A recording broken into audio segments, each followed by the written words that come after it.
ultimo tuh kau macam unta. Kau nak marah-marah merah mata. Semua pecah, pisten pecah, belok pecah, muka pecah.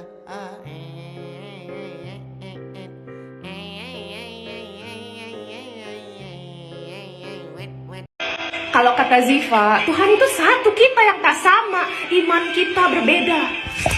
Kalau versi gue, aku untuk kamu dan kamu untuk aku. Namun semua apa mungkin dunia kita yang berbeda.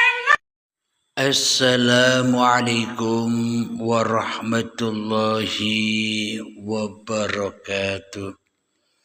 Bismillahirrahmanirrahim. Ashhadu an la ilaha illallah wa ashhadu anna Muhammadar Rasulullah. Allahumma salli ala sayyidina Muhammad wa ala ali sayyidina Muhammad. Rabbis rahli sadri wa yassirli amri wahlul 'uqdatam min lisani yafqahu qawli. Amin. Bismillahirrahmanirrahim. Salam hormatku, salam kasih dan sayangku kepada para jamaah, sahabat-sahabatku, baik yang ada di dalam ataupun yang ada di luar negeri. Semoga kita semua senantiasa masuk di dalam keridhaan Allah Subhanahu wa ta'ala. Amin ya rabbal alamin. Ba'da subuh yang indah ini, kita akan mengkaji bersama tentang Tuhannya seluruh manusia ternyata tidak sama. Selagi label manusianya masih ada, selagi diri manusianya masih ada, maka Tuhannya seluruh manusia itu berbeda-beda sesuai nama-nama diri manusianya sendiri di hatinya. Jadi Tuhannya seluruh manusia itu takkan pernah sama. Ketika yang wujud, ketika yang hidup, ketika yang ada, ketika yang nyata. Di dalam diri tiap-tiap manusianya masih diri manusianya sendiri. Masih nama manusianya sendiri. Inilah bukti bahwa Tuhannya seluruh manusia tidak ada yang sama. Karena masih berdiri kokoh kemanusiaannya. Karena manusianya masih lebih mementingkan membela dirinya sendiri di dalam dadanya daripada membela Tuhannya yang selama ini telah menciptakannya, yang selama ini telah mewujudkannya, yang selama ini telah mengadakan dan melahirkannya di dunia ini. Jadi seluruh manusia, ya termasuk saya, lebih mementingkan keberadaan dirinya sendiri di dalam hatinya daripada keberadaan Tuhannya. Jadi nama-nama Tuhan yang ada di dalam setiap manusianya, ya tergantung nama dirinya.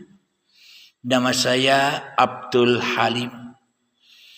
Bila yang wujud yang nyata di dalam hatiku hanyalah Abdul Halimnya, inilah yang dimaksud Tuhannya Abdul Halim, ya Abdul Halim sendiri. Karena Abdul Halim telah lama sejak detik-detik akil balik tiba hingga setua ini umur 50 tahun lamanya Abdul Halim nyembah awake dewe. Karena bagi Abdul Halim hanya Abdul Halim saja yang ada. Karena bagi Abdul Halim hanya Abdul Halimnya saja yang wujud. Karena bagi Abdul Halim hanyalah Abdul Halimnya saja yang hidup. Karena bagi Abdul Halim hanyalah Abdul Halimnya saja yang berkuasa atas segala sesuatu. Sejak bangun tidur sampai tidur lagi, diawali detik-detik akil balik ketika Abdul Halimnya mulai makan buah terlarang. Apakah buah yang dilarang untuk dikonsumsi oleh Abdul Halim? Buah yang dilarang itu adalah buah pengakuan diri Abdul Halimnya. Itulah buah khuldi yang dilarang untuk dimakan.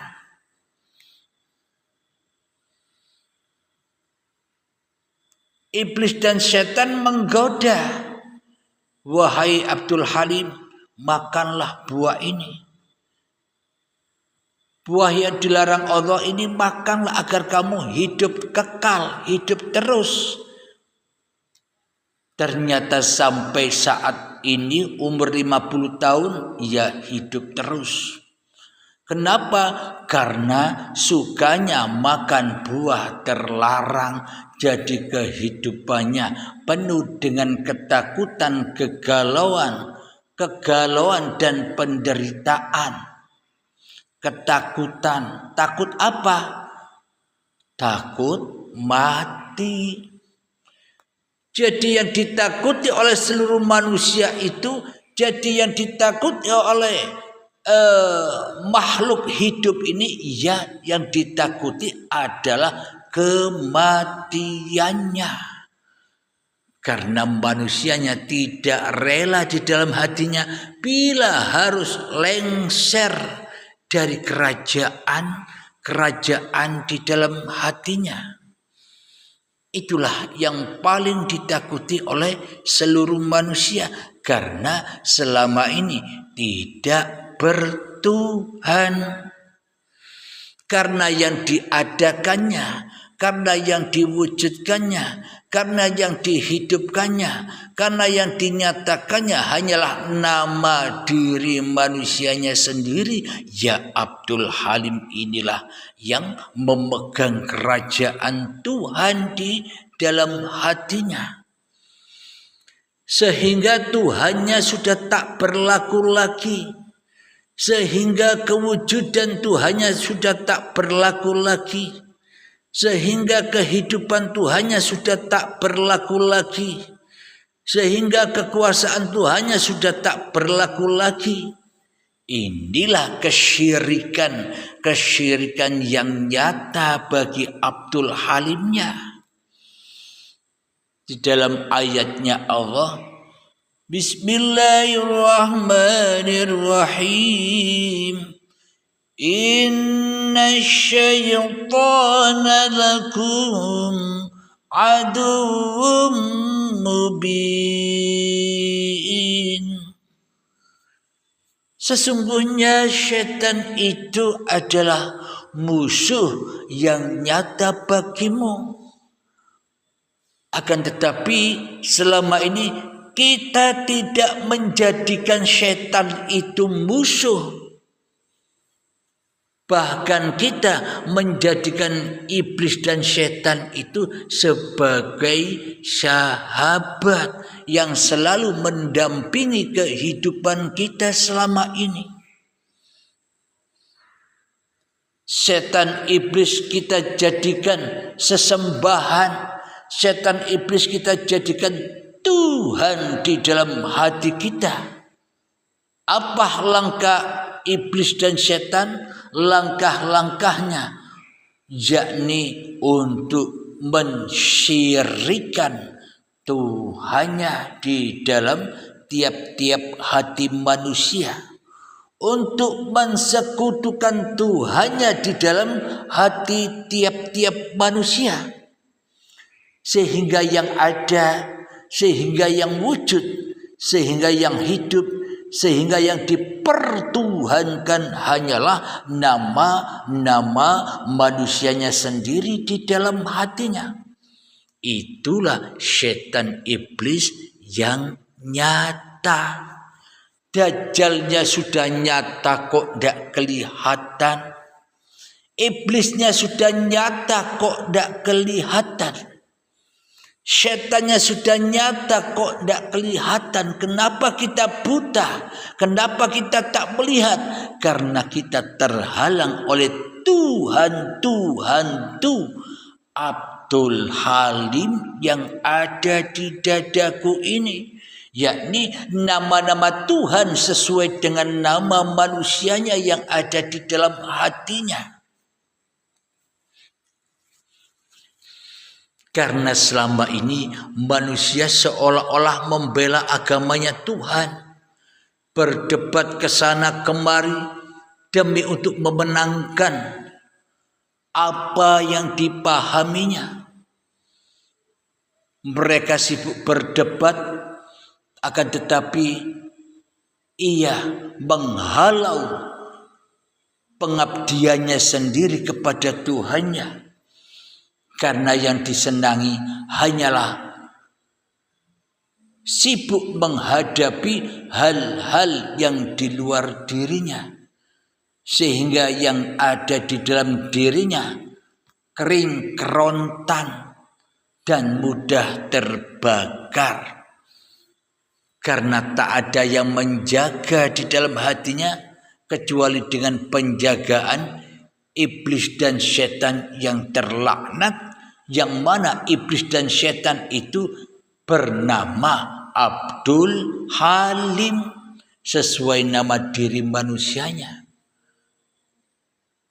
Jadi Abdul Halim takkan pernah rela, Abdul Halim takkan pernah ridho bila kekuasaan kerajaan singgasana di dalam hati ini dipersembahkan kepada Tuhannya.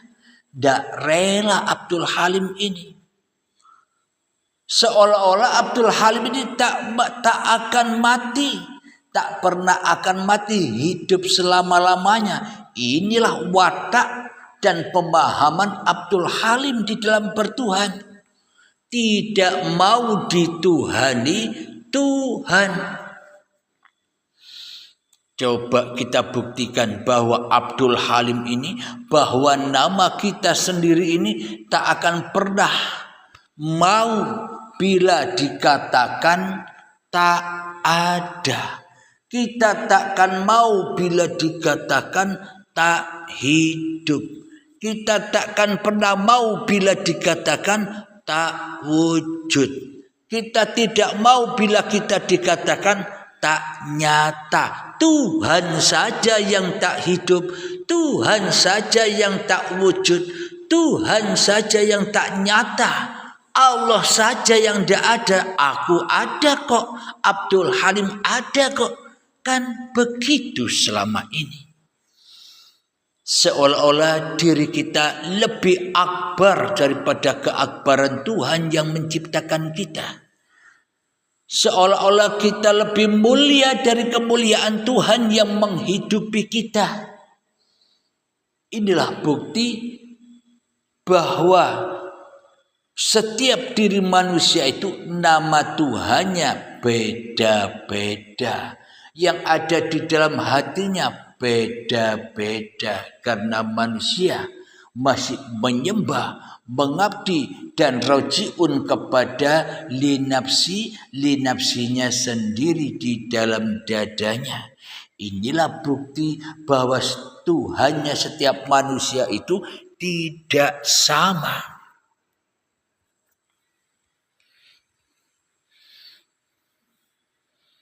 Inilah akhlak yang tercela itu.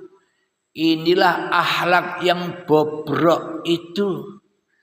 Inilah akhlak yang seperti orang jahiliyah.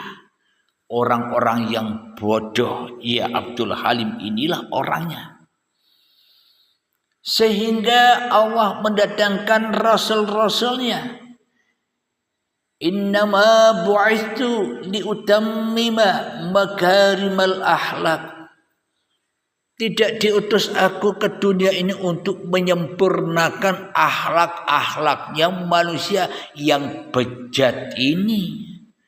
Jadi tugas Rasulullah, tugas para nabi itu tidak terhenti di zamannya saja. Sampai sekarang tugas-tugas para nabi dan para rasul sudah berlangsung jua. Masih berlaku. Apa buktinya? Kenabian, kerasulan para nabi dan rasul tempo dulu masih berlaku. Karena ayat-ayatnya atau kitab-kitab suci yang diturunkan kepada beliau-beliaunya masih ada sampai sekarang. Jadi para nabi dan rasul untuk membenahi akhlak-akhlak manusia yang bejat. Akhlak yang bagaimana? Akhlak yang jadi Tuhan di dalam setiap diri manusianya. Inilah akhlak yang bejat itu, yang mana dengan akhlak ini manusia tidak tahu jalan pulang.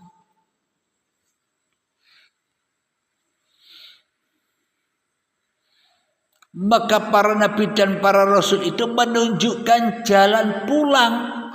Seperti yang dicontohkan oleh baginda Rasulullah. Muhammad, bukan kamu yang bisa melempar, tapi aku yang melempar. Inilah jalan pulang itu.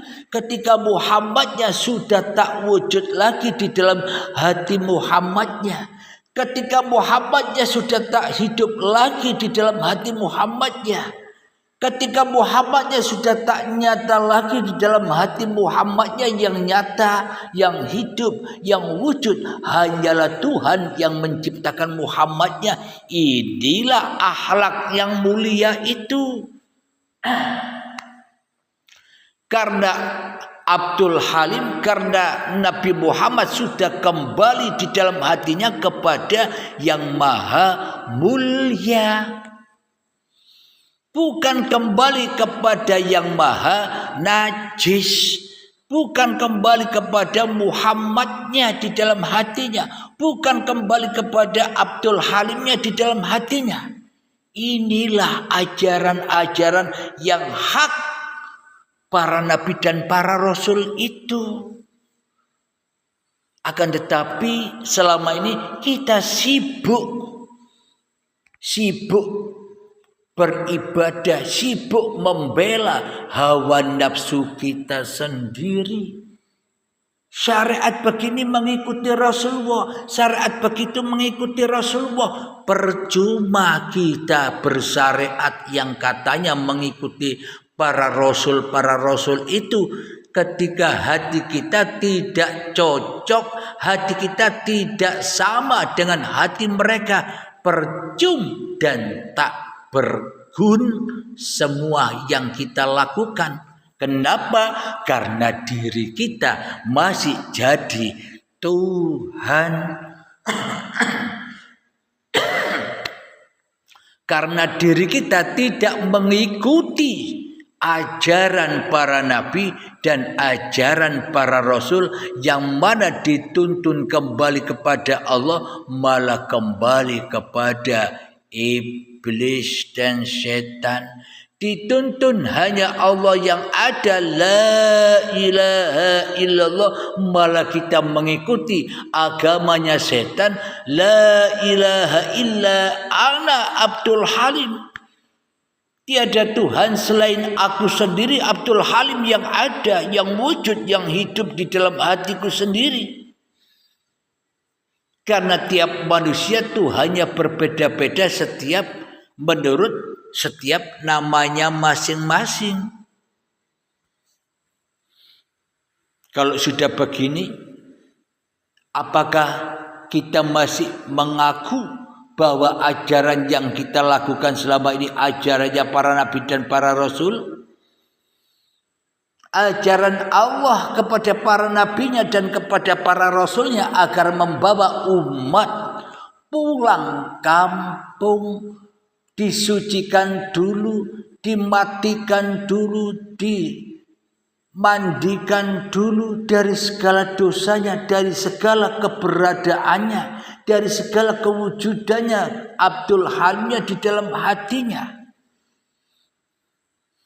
Ketika disucikan, maka diantar kepada Tuhannya oleh Rasul-Rasulnya. Diantarkan seperti kilat bagi sahabat-sahabat yang sudah baiat. Namun bagi yang belum memahami, belum dimatikan, belum berbaiat, ya pulangnya pasti pulang kepada Abdul Halimnya, pulang kepada hawa nafsunya yang merasa paham agama, yang merasa paham bertuhan. Karena Abdul Halimnya tidak akan pernah mau mati, jangankan sekarang. Nanti saja ketika sudah mati dan dikubur di kuburan, Abdul Halimnya tak rela, Abdul Halimnya tak ridho bahwa di kuburan itu saya tidak ada. Saya Abdul Halim tetap ada di dalam kuburan itu setelah mati. Untuk apa saya ada di dalam kuburan itu? Kok tidak mati-mati? Untuk apa? Untuk digebloki malaikat, untuk disiksa malaikat, untuk diazab malaikat. Disiksa, diazab, kok senang Abdul Halim ini. Di dunia disiksa, di kuburan disiksa, di neraka disiksa. Urip kok senang disiksa, urip kok senang diazab, urip kok senang ditekan-tekan. Kenapa? Karena Abdul Halimnya tidak rela bila Abdul Halim ini harus kembali kepada Tuhan untuk dituhani Tuhan. Maka itulah dosa-dosa yang terakbar, dosa-dosa yang terbesar itu adalah ketika Abdul Halim memeluk agama dan langkah-langkah iblis dan setan yang selalu dan selalu hanya mensekutukan Allah dengan diri Abdul Halimnya saja di dalam kehidupan ini. Sejak bangun tidur sampai tidur lagi yang ada hanyalah Abdul Halimnya. Allahnya gaib, Allahnya ndak ada. Percuma kita beriman kepada yang gaib, percuma kita beriman kepada yang ndak ada. Gitu kok diunggul-unggulkan, gitu kok diyakini. Beriman itu, berakidah dan beragama itu kepada Tuhan yang nyata, bukan diri Abdul Halimnya yang dijadikan Tuhan yang nyata, bukan nama diri kita yang dijadikan Tuhan yang nyata. Karena kita tak mau dikatakan sebagai makhluk selama ini. Apa sih makhluk itu? Ma, mim, kha, lam, qaf, sama dengan Khalid sang pencipta. Jadi makhluk ada tambahan kata mim yang mana itu berarti jangan jadi Allah, jangan jadi Khalik, jangan jadi pencipta, jangan menyaingi Allah, jangan menyaingi Tuhan. Tapi selama ini kita mengaku-aku jadi makhluk, tapi realita pelaksanaannya selama ini kita jadi Khalik yang bernama Abdul Halim. Kita jadi Khalik yang bernama Anda sendiri. Sedangkan Tuhan pencipta Anda jadikan makhluk.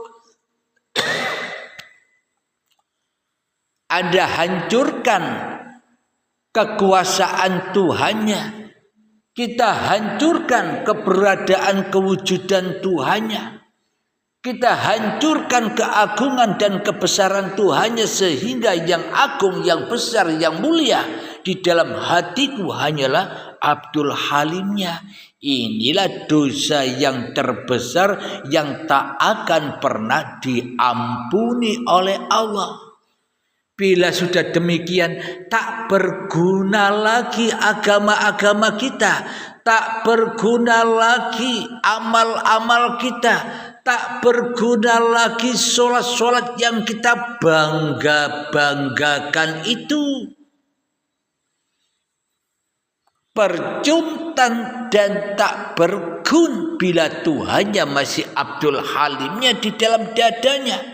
Semua yang dilakukan, sholatnya, ibadahnya, sholawatannya, zikirannya, perbuatan baiknya, duhanya, tahajudnya, puasanya, hajinya, zakatnya, semuanya hanyalah menjadi api-api neraka saja yang membakar hati Abdul Halimnya dengan kebanggaannya, yang membakar Abdul Halimnya yang merasa mulia di dalam tiap-tiap dada manusianya.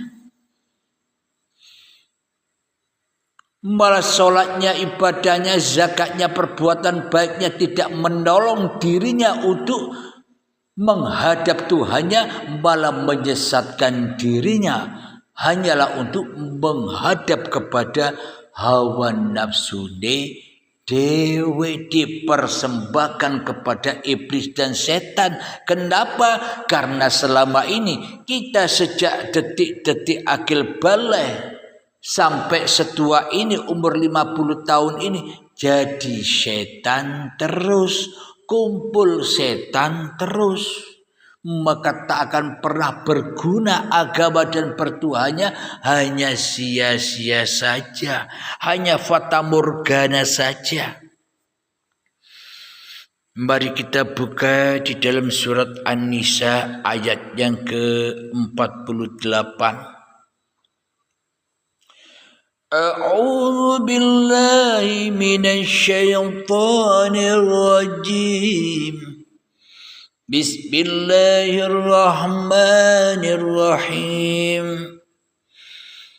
Inna Allaha la yaghfiru an yushraka bihi wa yaghfiru ma duna dzalika liman yasha.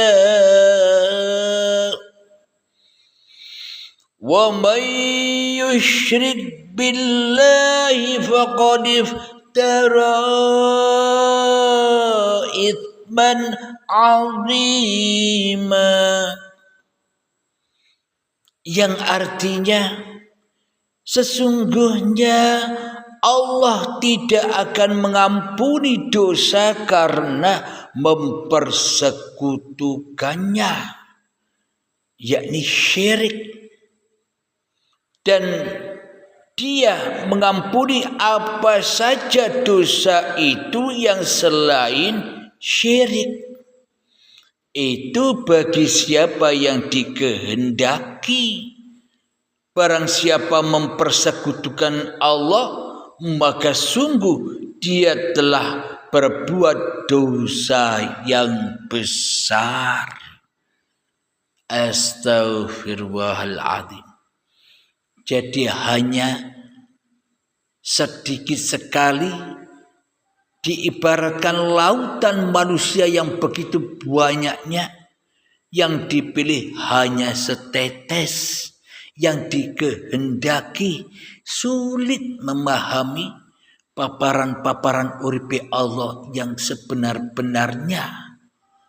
Karena selama ini kepahaman kita semua, sebelum kita bertemu dengan guru pembimbing, pemahamannya setan. pemahamannya iblis karena manusianya yang masih merasa paham. Itulah barangnya. Iblis lebih makrifat daripada manusia. Itulah barangnya. Akhirnya kepahaman kita selama ini semenjak mengikuti paparan-paparan yang ada di uripi Allah, akhirnya pemahamannya diambil alih oleh pemahaman iblis dan setan. Seolah-olah kita sudah paham. Padahal tujuannya bukan pahamnya. Ketika manusianya sudah dibaiat, maka tak akan pernah paham lagi. Ketika manusianya sudah dibaiat, maka tak akan bisa makrifat lagi. Itulah yang dituju kepahamannya. Kalau kita masih merasa paham dan kita merasa ngerti dan kita merasa makrifat, ya itulah langkah-langkah iblis dan setan untuk menyesatkan manusia. Tidak tambah dekat kepada Tuhannya, tambah jauh karena manusianya yang merasa makrifat. Makanya manusia yang merasa makrifat itu harus dibaiat supaya tidak makrifat lagi, supaya terbang pulang kepada Tuhannya, yang makrifat hanya Tuhannya. Bukan manusianya yang makrifat, bro. Wayang kok bisa makrifat, baju kok bisa makrifat. Al-insanu sirri wa ana sirruhu. Manusia adalah rahasia dan akulah yang merahasiai manusia itu, yakni uripe Allah. Bila manusianya sudah kembali kepada Allah, maka manusianya sudah lumpuh kerajaannya, sudah hancur kebesarannya, sudah sirna kepahamannya. Maka orang ngeyel lagi, tidak bantah lagi. Kenapa? Wong sudah mati. Namun bila manusianya merasa yang paham, yang bulet wae, bingung, iki aku apa Allah ya, ini saya apa Allah ya, bingung, selamanya akan dihantui dengan perasaan bingung. Karena belajarnya kepada iblis dan setan, kepada hawa nafsunya sendiri, jadi obat-obatkan oleh iblis dan setan dan ditambah kesesatannya.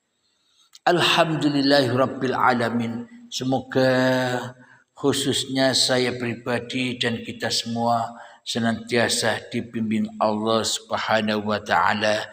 Amin ya rabbal alamin. Akhiru kalam.